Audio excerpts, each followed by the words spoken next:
Is there someone in your life who seems incredibly calm? Everything is falling apart around them, and yet they remain unfazed. But what if that calm isn't real? Why do some people seem at peace when they're actually struggling inside? Why do others not react because they've already suffered too much? And most unsettling, what kind of calm is yours? Stick around because we're going to reveal the 4 types of calm people, and one of them might be exactly who you are. At first glance, they seem unshakable.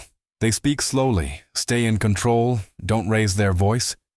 They give the impression of having everything under control. But if you could get inside their head, you'd find something very different. A constant noise, racing thoughts, an alarm that never shuts off. This is the falsely calm person, someone who appears peaceful on the outside while living in a permanent storm inside. Imagine a meeting. The boss asks, "Any questions?" On the outside, this person smiles slightly and replies that everything is clear. Inside, their mind breaks down into 1,000 questions at once. Am I doing this right? Am I going to get fired? Did I say something wrong? Why do I feel like I'm going to fail? That discrepancy between what's shown and what's felt has a name in psychology: surface acting. It's emotional theater, acting calm when it doesn't really exist. This type has learned that showing anxiety isn't safe, that maintaining a facade of control is the best way to survive socially. So they become experts at pretending. They smile when they want to run away. They nod when they're in a panic.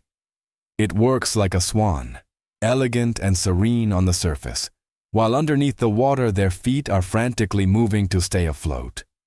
The interesting thing is that this strategy, though exhausting, can work for a while.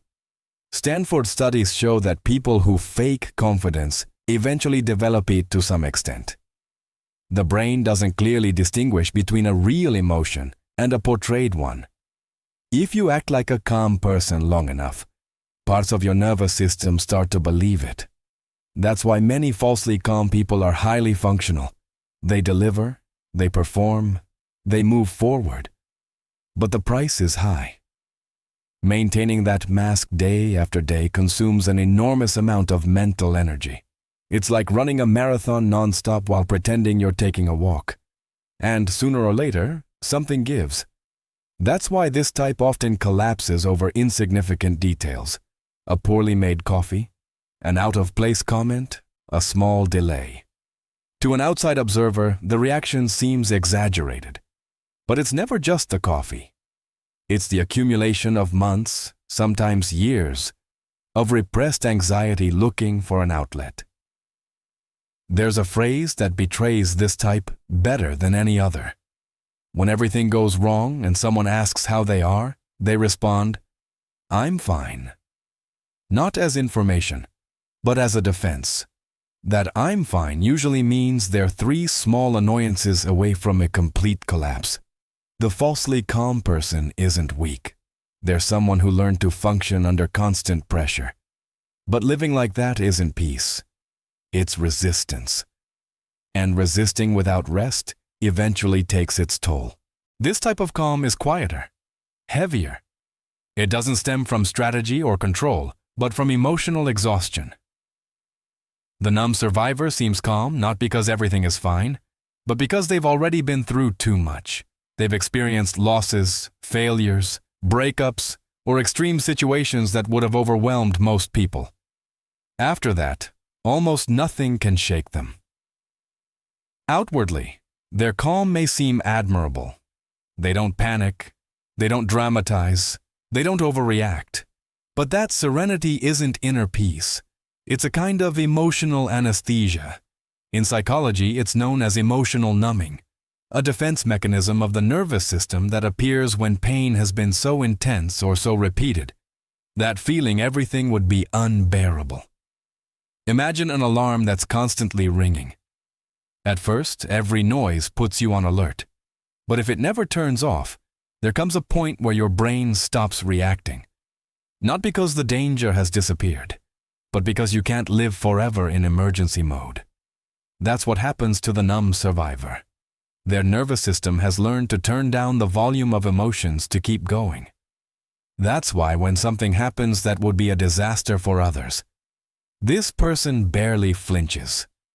A serious problem at work, an unexpected breakup, bad news. For others, it's a shock. For them, it's just another Tuesday, not because it doesn't matter, but because their pain threshold is somewhere else. This type of calm is often mistaken for absolute strength. And in part, it is. The numb survivor is often the person who shows up when no one else knows what to do. The one who arrives in the middle of the night without asking questions. The one who sits next to you without empty phrases, without trying to fix everything. Their empathy is deep because they know pain from the inside. They don't need explanations because they've already been there. But there's an invisible cost.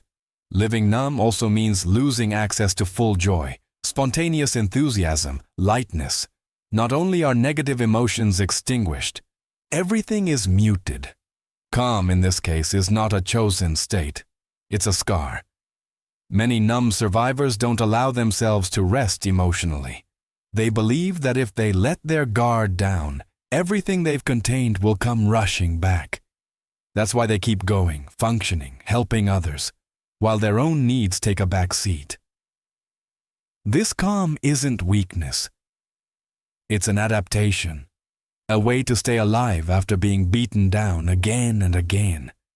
But it's also a reminder that being strong all the time shouldn't be an obligation. Even those who have survived deserve a space to feel without fear. This type of calm doesn't come from inner silence, but from constant preparation. The overthinking strategist seems calm because almost nothing takes them by surprise, while others react to chaos when it has already happened. They have already lived it, in their mind. They have explored every possible scenario, every failure, every unexpected twist, and when something finally happens, it's no longer new. These people always have a plan B. And a plan C, sometimes even a plan D. Not because they are pessimistic, but because their brain functions as a prevention system. In any situation, they automatically assess risks. What could go wrong? What would I do then? What if that also fails? From the outside, it looks like control. From the inside, it's incessant mental activity. Imagine a major project suddenly collapsing. The team panics. The overthinking strategist, however, takes a deep breath and starts moving pieces. Not because they don't care, but because they had already considered that scenario. They already knew what resources to use, who to call, what to sacrifice. Their calm is the result of having rehearsed the crisis again and again. Neuroscience supports this pattern. Studies show that people with high levels of anticipatory anxiety can make better decisions under pressure. Their brain is trained to detect threats and respond quickly. In critical situations, when others freeze, they activate. That's why they often become the unexpected saviors when everything else fails. In daily life, this type is easily recognizable. They carry an extra charger just in case. They have a first aid kit in the car. They keep backup copies. They don't trust that everything will go well. They trust in being prepared if it doesn't. At first, others laugh at their excessive foresight. Until one day, when no one else knows what to do, they are the only person with a solution. But this calm comes with a hidden price. The overthinking strategist rarely truly rests. Even on vacation, their mind continues to run in the background. While their body is on the beach, their brain reviews possible problems. Delayed flights, failed reservations, unforeseen events. They don't disconnect. They just lower the intensity a bit. Living like this means that calm is never complete. It's a truce, not lasting peace. The brain is always on guard, always ready to intervene. In the long run, that can be exhausting. Not because the world is dangerous all the time, but because living as if it were constantly dangerous eventually wears you out. The strategist's calm is not the absence of fear. It's the management of fear. damage control before it happens. And while that ability can save situations, it can also steal spontaneity, rest, and lightness. Sometimes, not everything needs a plan. Not every disaster is inevitable. And learning to let go, even just a little, can be as difficult as learning to anticipate. For the overthinking strategist, true calm begins when they allow themselves not to be prepared for everything. This is the rarest type of all. The one often mistaken for coldness, but it's not. The truly calm person doesn't pretend, hasn't become numb, and doesn't live anticipating catastrophes. Their calm is not a mask or a reaction to trauma. It's a conscious choice about where to put their energy. When something goes wrong, their response isn't to fight against reality, nor to run from it.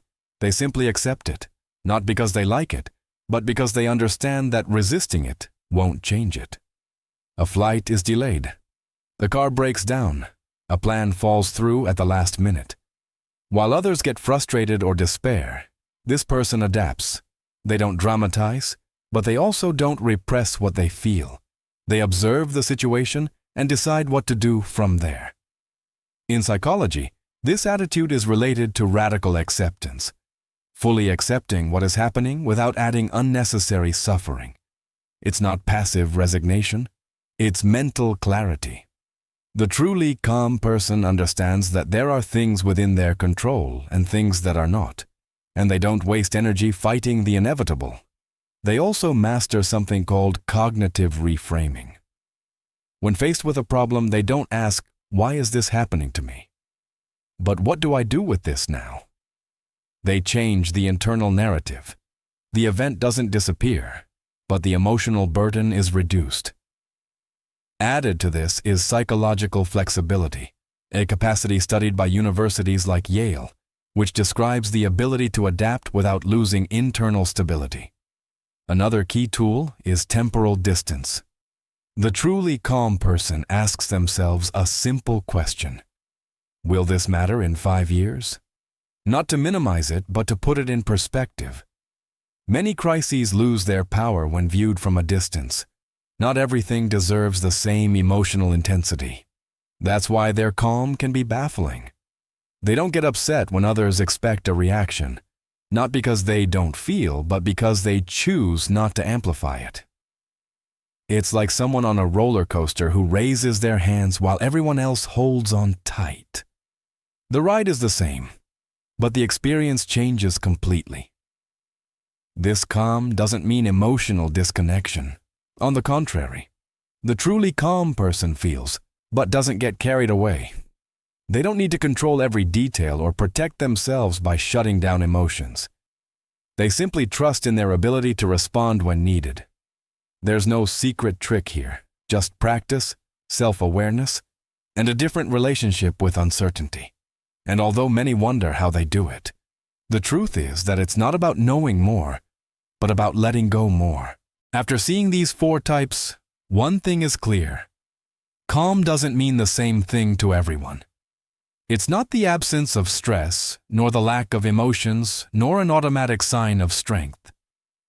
Calm is, in reality, the way each person has learned to survive pressure. Some seem calm because they are acting, others because they have felt so much pain that they no longer react the same way. Some remain calm because they have rehearsed every possible disaster in their mind. And a few, very few, because they have learned to accept reality as it is, without adding an unnecessary struggle. None of these types are better than another. Each is a response to different experiences, different contexts, different wounds. Even false calm can over time become real calm. The brain has an extraordinary capacity to adapt. This is known as neuroplasticity. What you practice over and over again ends up shaping how you feel and react. The important question isn't what kind of calm you have now, but whether that calm is helping you or exhausting you, whether it protects you or is costing you too much. Recognizing this is already a first step. Now tell me, which of these 4 types do you identify with most? Or do you recognize someone close to you in any of them? Leave it in the comments. Sometimes putting a name to what we feel is the simplest way to start understanding ourselves better.